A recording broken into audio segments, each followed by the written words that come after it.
Okay. I'm Sonny Rollins. I was born in 1930 in Brooklyn, New York. I'm a saxophonist and somewhat of a composer. And I've been performing and recording since 1948. Working with great musicians, the Modern Jazz Quartet, Miles Davis, Art Blakey. I've played and recorded with Coleman Hawkins and Charlie Parker. Okay. Well, New York is about people living next to each other. And if you want to play an instrument, a musical instrument, you're going to have to be open to the fact that your neighbors might have to go to work while you want to practice your instrument. And that's always been a big problem for me. So anyway, I was living down on Grant Street in the Lower East Side, by the way, and the same situation was obtained. You know, people in the apartment over me. I had a problem because, as I said, I'm a very sensitive person. I don't like to bother other people. And of course, that basically was the problem. So I happened to be walking in the neighborhood of, on Delancey Street. And anyway, I was walking. And I was sort of walking towards the bridge that goes to Brooklyn. I saw the steps leading up the bridge, and I just thought, I'd never thought about it. And I walked over, and I walked up the steps. And there in front was this great expanse. Nobody up there in the middle of the day. So I said, okay, and I walked across the bridge. I walked across the bridge. Nobody walking in any direction. There were trains coming across the bridge, automobile traffic, and below them was the river. And the boats were coming up and down the river. And it occurred to me that this would be a perfect place to bring my horn and practice in perfect peace. And I wouldn't be disturbing anybody, and I could blow as long as I wanted and as hard as I wanted. See, I'd taken a sabbatical basically at the time. So I'd go up there day and night, and nobody would bother you. New York is a very cosmopolitan place. The people are very sophisticated. They walk by, they see some guy playing, and they don't give a hoot. They just walk by. And I'd be up there. I took my friends with me at different times. It was just a gift from heaven. And I stayed on that bridge until being discovered up there by a jazz writer who lived in Brooklyn and walked across the bridge. And so he wrote this story. And the news got out, oh, Sonny's on the bridge. And it turned into a very romantic story, which indeed it is. This lone musician practicing on the bridge, under the New York skyline, and the boats going down below. And sometimes I'd blow my horn at the boats and they'd answer back. It was a real magical experience. Eventually, though, I had to come back. I had to go to work. But I still went there to practice. But that was a really high point in my life. I mean, I'm just eternally grateful. I'm grateful and I'm paid to do what I love. play my saxophone. I'm grateful that I'm able to make a living and make some art. And by the way, I had a nook in that bridge where I couldn't be seen. The cars and the trains that went by, and no one could see me. So, you see, it was just a perfectly private spot. And that's my bridge story.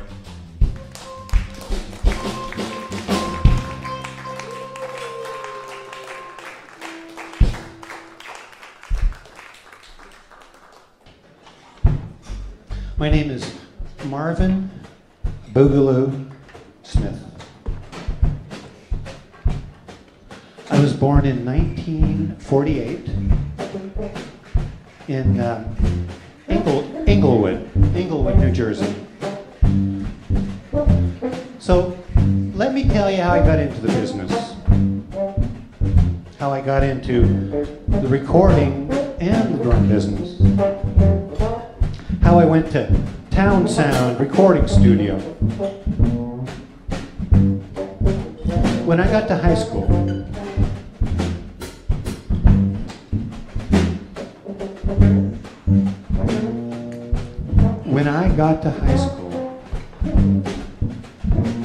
they had this thing called work study. And I remember I couldn't wait to get to be a senior. Because when you're a senior, I saw the seniors go to school at 8 o'clock in the morning, like everybody else.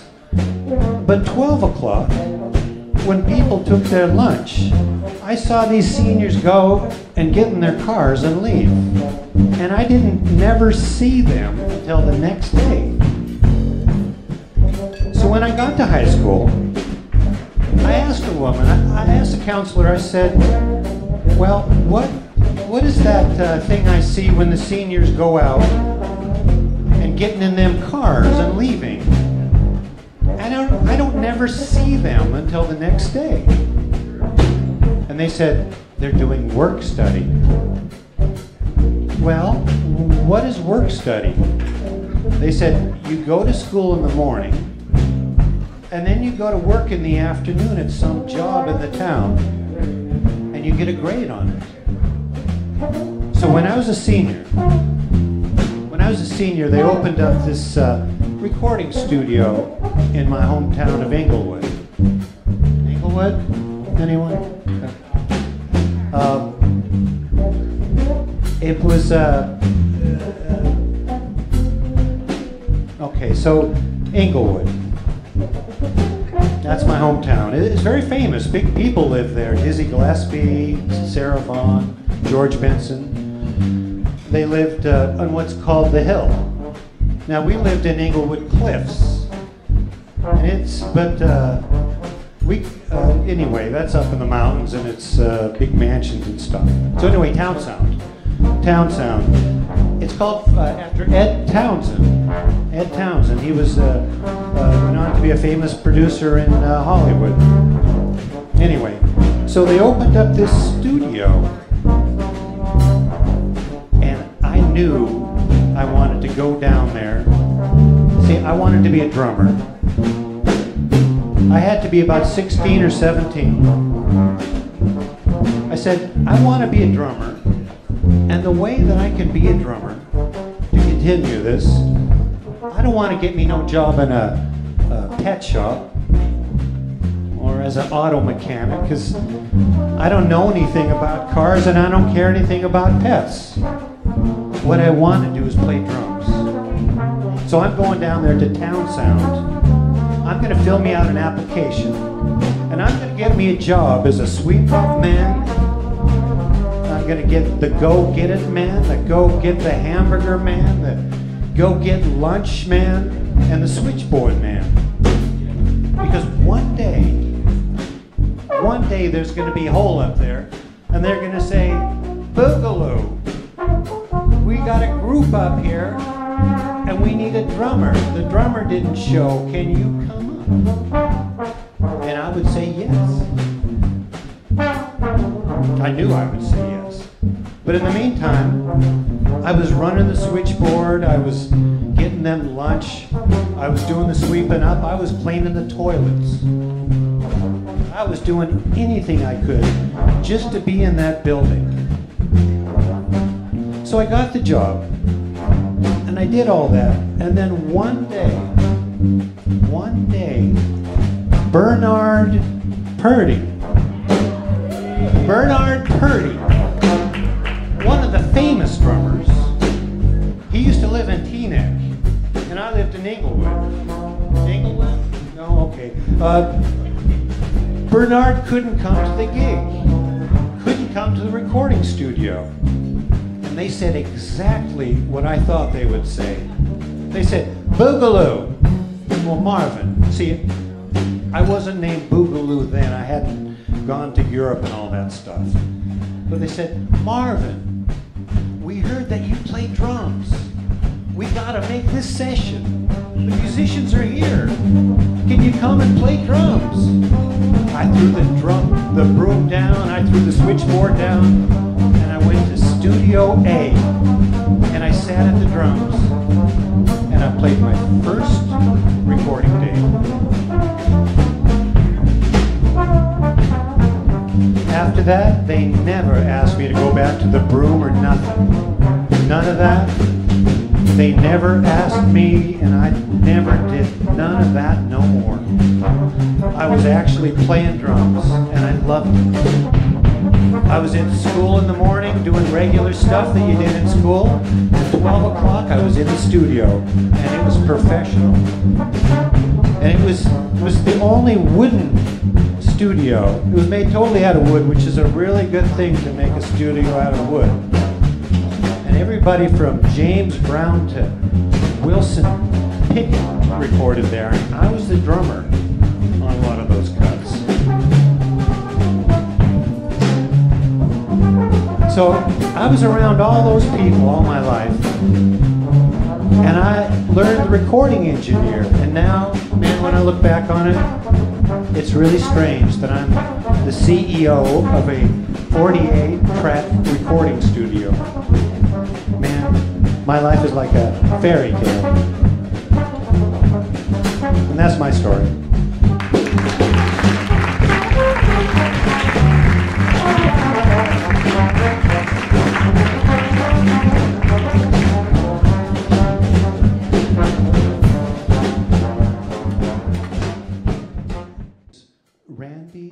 Weston. I'm from Brooklyn. I was born in 1926. I'm a pianist, a composer, and an activist in African culture and civilization. Now, to be a musician, there are so many ways to go. Do you want to make a lot of money? Do you want to play pop? Do you want to play a piano bar? Do you want to, play burlesque? What or what? There's so many directions. Like Jabbo Williams. Anybody know Jabbo Williams? He made one record on Savoy, and that was it. But we were very close. Now, at that time, I was in the restaurant business. I wasn't a musician. I was in the restaurant business with my father. This was the late 40s.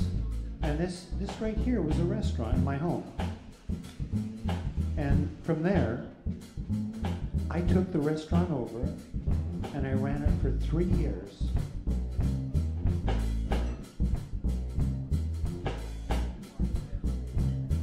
But I loved music. And so we put a piano in the restaurant, and it was open 7 days a week, 24 hours a day. And like 2 in the morning, people would come in, and they'd be like talking, who's better, Coleman Hawkins or Lester Young? But we had like articles on U.B. Blake and Willie the Lion and articles on Monk, and we had the greatest jukebox in the world. It had Duke Ellington and Sarah Vaughan, but it also had like Shostakovich and Darius Milhaud and Stravinsky, right?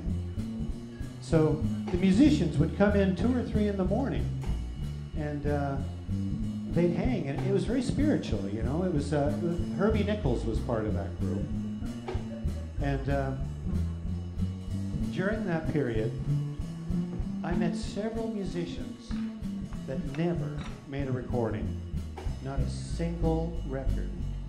It was incredible. That period was so culturally rich. And the reason it was so culturally rich is the gap between the US and Africa wasn't that long of a length of time back in the 20s and 30s and 40s. People still knew the stories of grandfathers, or grandmothers, and some African story, right? So when you go to Africa, the first language is music. Now, I don't care whether you go to Morocco or South Africa. And that tradition carried on with us. So when we grew up, it was just a natural law. Everybody knew musicians. Man, we would like hear like all kinds of music. Calypso, black church on Sunday music, opera, some kinds of opera. It was just incredible. You know, people like Herbie Nichols, people like Elmo Hope and Walter Bishop, man, Sonny Clark. These cats were in their 20s and they're already fully formed artists. That's why I say it's so incredible.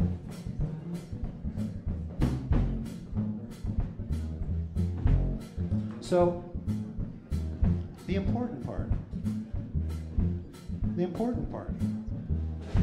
is that it was our parents. It was our parents that took us to hear everything. It was our parents that took us to the black church. It was our parents that would bring in the best kind of music into our houses, calypso, just all kinds of stuff. They'd come in with an opera. So even our mothers and our fathers, they were the ones who taught us about music. We had to take piano lessons, or dance lessons, or violin lessons. And it was a period of serious segregation, but culturally rich. Harlem, Brooklyn, all the big cities, Kansas City, Chicago, Philadelphia, Pittsburgh, and everybody had to be original. You couldn't sound like somebody else. Get out of the way. You better have your own thing. And that's my story.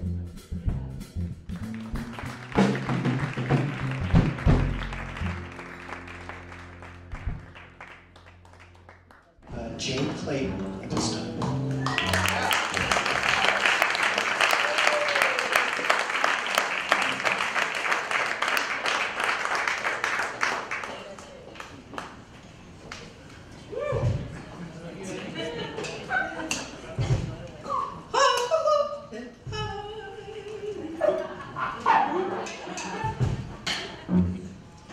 I'm a little girl from Ohio.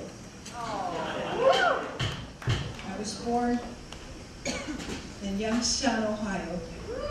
And look where I am now. Little girl from Ohio. Who would have thought?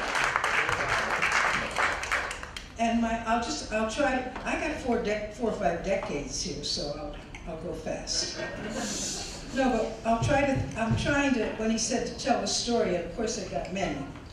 But I'm going to just try to go right through this thing from being a little girl from Youngstown, Ohio, where my mother used to sing around the house.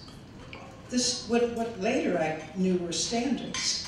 So I knew a lot of standard. All of me, oh, she loved all this. She didn't know anything about jazz. But when I was 17, I think, a cousin of mine gave me 3 records. It was Ramsey Lewis, Miles Davis, and I can't remember the third. But 3 fantastic. I didn't know what it was, and I took it home, and I was just smitten. I don't know. I think it was the feel. There was something about it, and when I heard Miles, I thought he was singing. I heard singing. So what I did was I joined Columbia Records. Who remembers Columbia Records? For a penny. And for a penny, and then there was all these categories, so I ticked off jazz.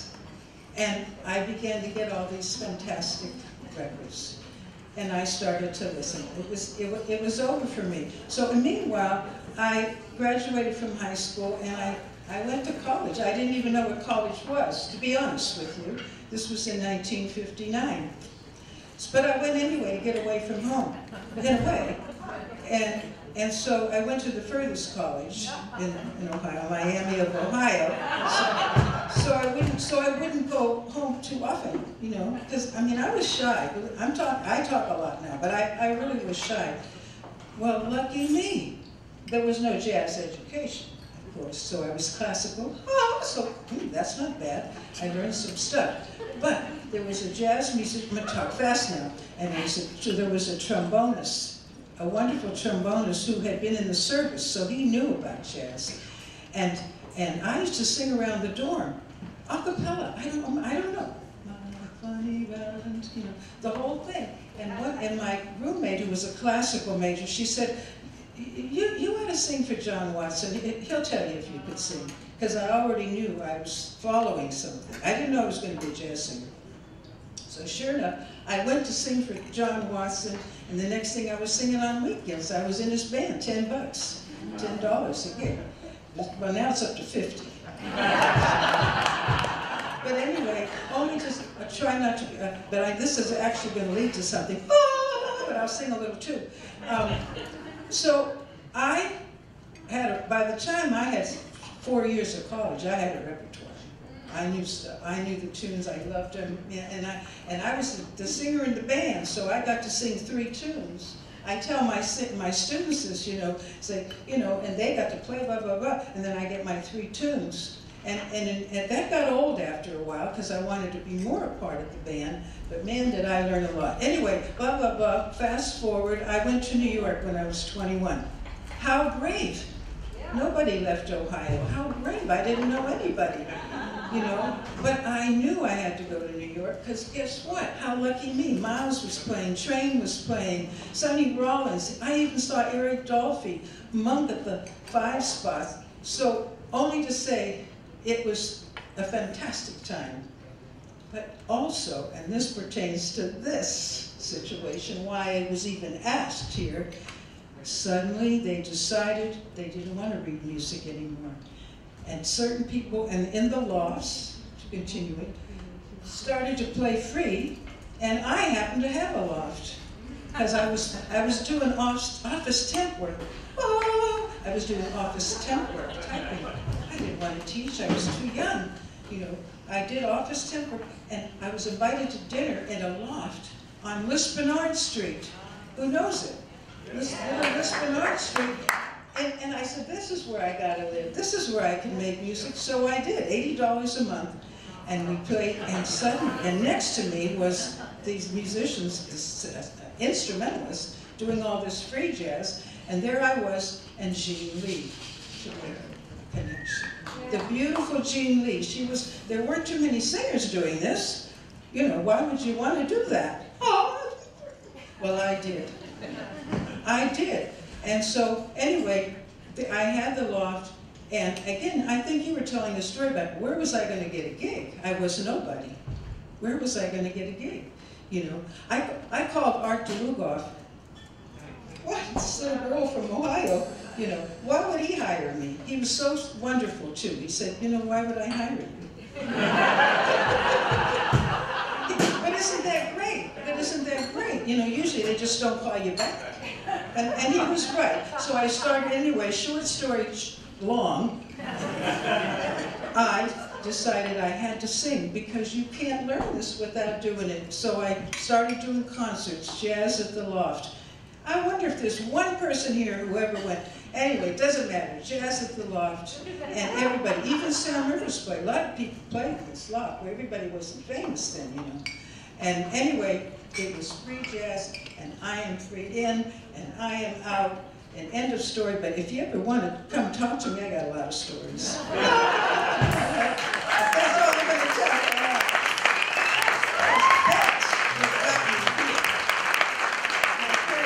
That's what got me here.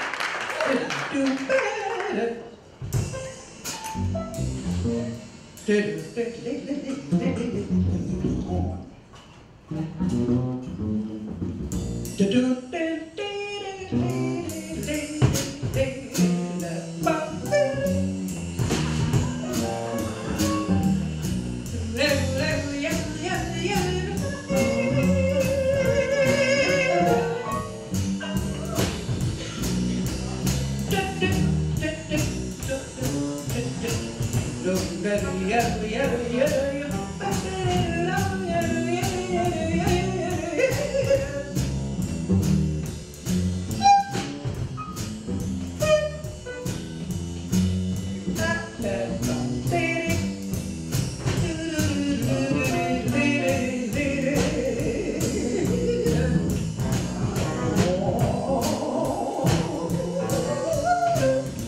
Thank you.